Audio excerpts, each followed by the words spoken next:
Here's the key point. Amateur golfers think you coil up and then unwind it. But with the coil, I barely swung and it flies this far. Learning this really pays off.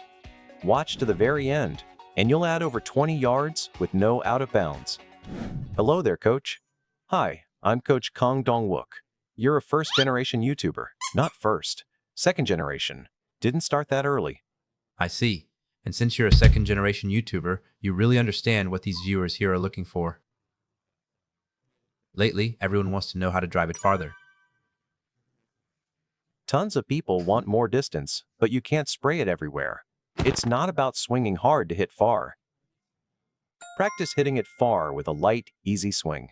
Doing that effortlessly is actually very technical. Anyone can master a skill once they learn it. The more you practice, the sharper it gets. So today, I'll teach you how to hit it far with ease. Watch to the end, and you'll have no out of bounds. 20 plus yards. Teaching this to members, how much? Distance jumped. A ton.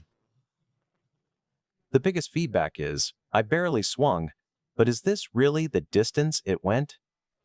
I barely swung, and it flies this far? That's why learning this pays off. The key is creating the coil right.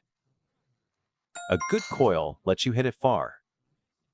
But there are two kinds of coil. One is a bad coil where the tension never releases. And the second is a loose, tension-free coil. Make that relaxed coil, and you can hit it far easily.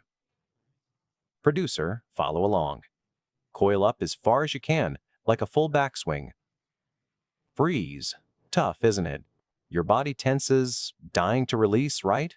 That's the bad coil. Really? This is all tension, stretching your muscles as much as possible, and that feeling is hard to hold. Literally, at the top of the backswing, you're totally tensed up. Then I walk over and tell the PD, relax. I turn you with my hands, and even though your range goes way further, your body stays relaxed. With help, it feels like you're dropping down on your own. If someone presses from behind, you drop way lower. Say relax, and you drop even more.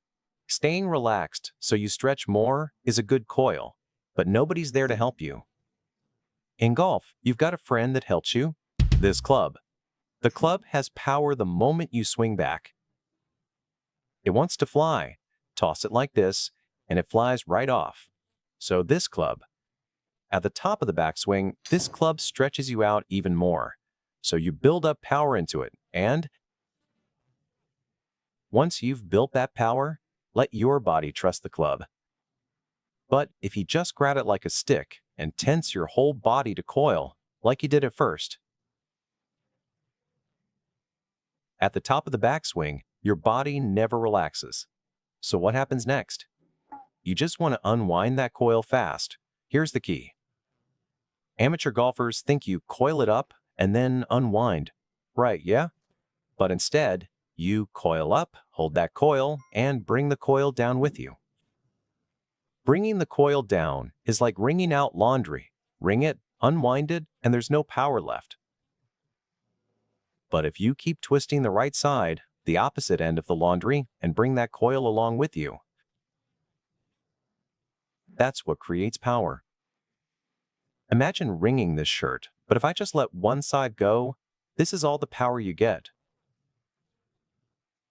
But if you wring the other side more before letting go, that force carries all the way through to the end. So don't just release this coil in your body.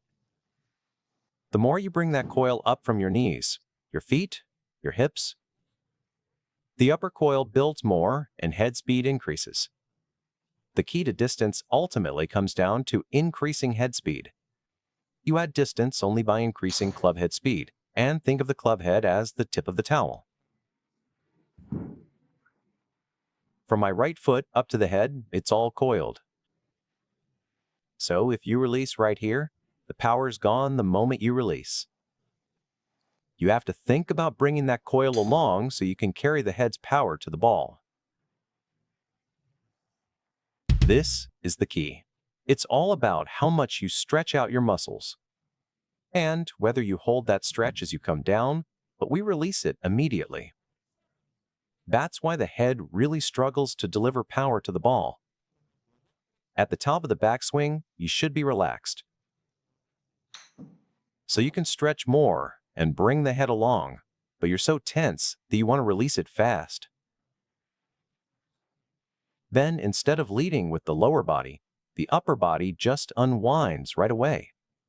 One of the most common problems amateurs face is swinging over the top, out to in, or casting, or losing distance. All of these usually happen because you unwind that coil way too early. During the downswing, pros keep the upper body still while the lower moves, and the club lags and drags along.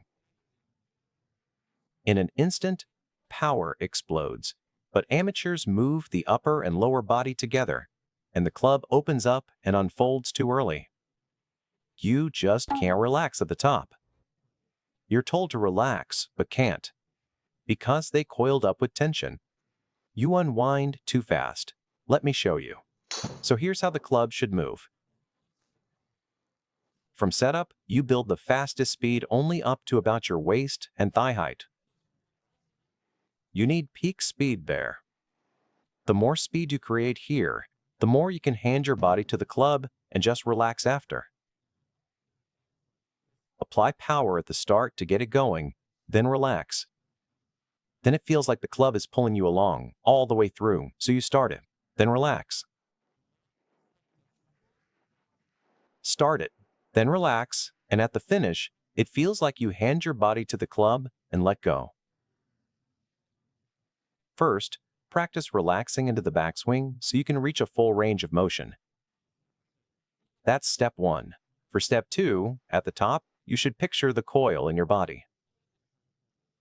Imagine everything from your left foot to your right hand is stretched out and coiled tight.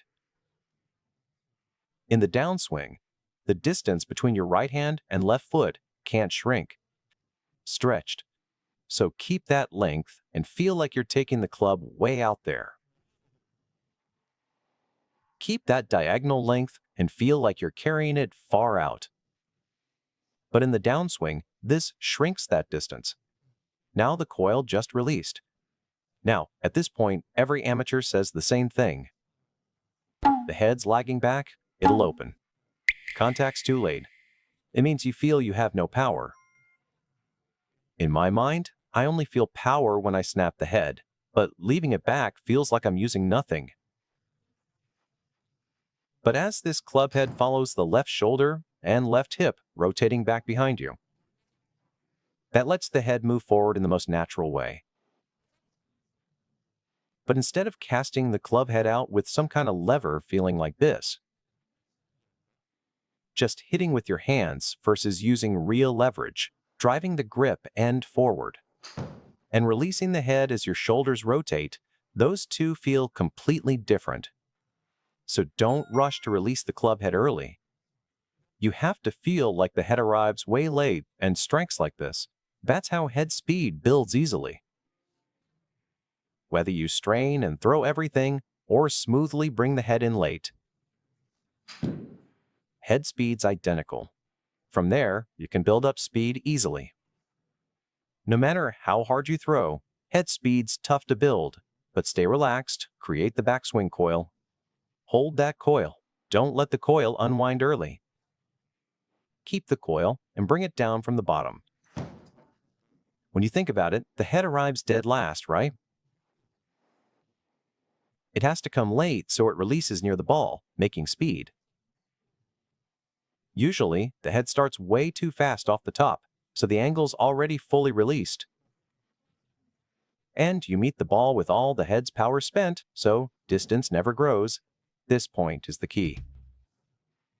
The part you really need to practice is creating power for the club right at the start of the backswing. Once you've built power in the club, hand your body over, don't force it, and spin to the finish. With a feeling of adding and releasing tension in your body, let the club stretch out long and free. Make sense? That's wild.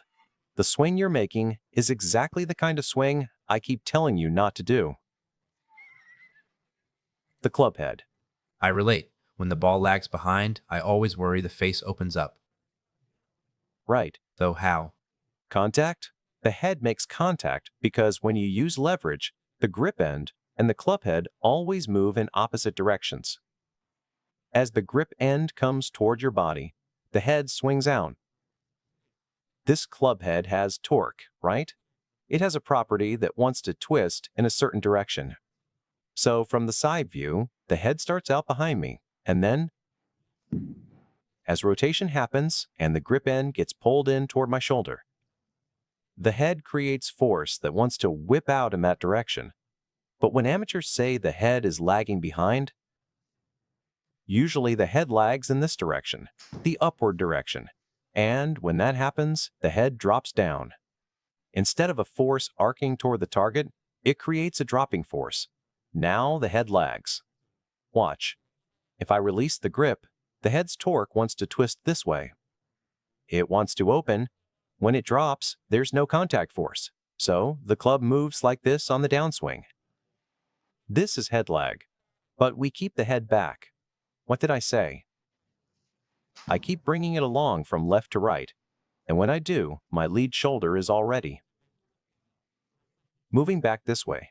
As you rotate, the head wants to go from back to front, creating this force, so the head naturally builds contact force on its own. But most amateurs grip too hard. Trying to throw the head, the lead shoulder lifts up and the head drops down. Now the head has no power to close the face itself. It just keeps opening. So what do? You have to force a lot of rotation, really unnatural moves. If you just set the club where you're rotating, the head wants to fire toward impact. Because you can't coil and rotate properly, you have to artificially turn your hands over a lot. So today's first key, feel like the head stays behind you the whole time. Keep rotating while you maintain the distance between your left and right hands. Even though I'm only holding the right hand, imagine the left too as the torso turns. My arm gets pulled in, the lever engages, and the head works toward the target. As it builds release energy, the face closes naturally. That's how you control the face consistently. You gain distance too. Like I said, stay relaxed, add distance, but don't go dead. Going dead means nothing. Don't try to artificially time the opening and closing of the face. When you hold a solid, firm grip and simply rotate your body, the club builds its own striking force, and naturally, your distance Goes up a whole lot more. One more thing. Wringing a towel, that last twist releases faster. What about amateurs? That's it. On the backswing, you fully coil up. Then you hand your body over to the club and rotate all the way, staying relaxed. Then when your lower body starts, if the torso stays soft, it stretches.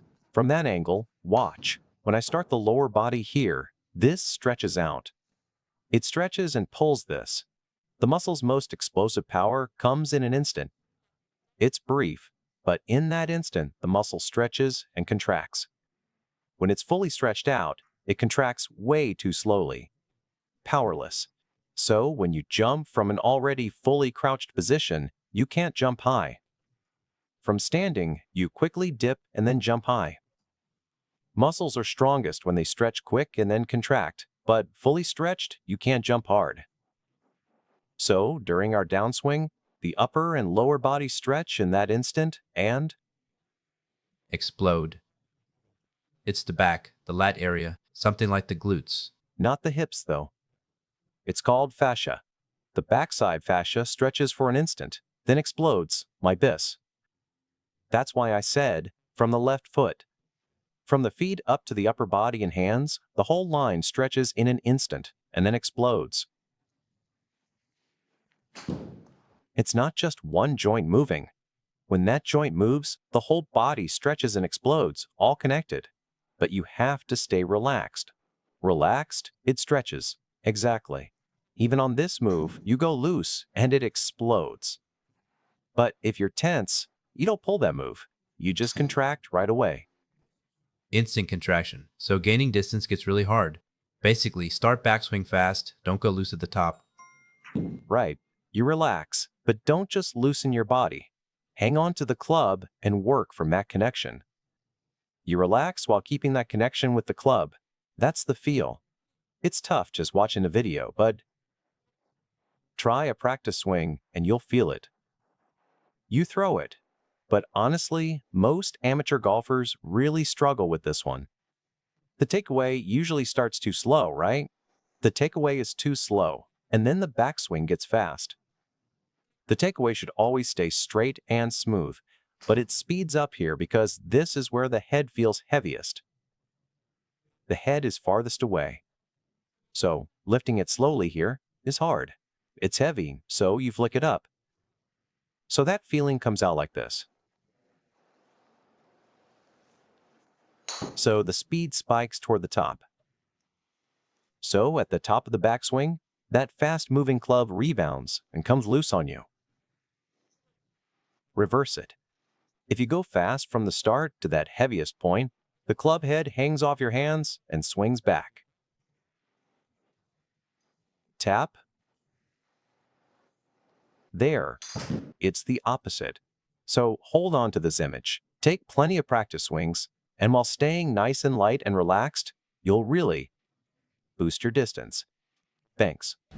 How well you use your left side decides how much head speed and power you create. This one move alone really improves the direction your torso rotates. Once you learn how to use this properly, both your accuracy and your distance will really improve.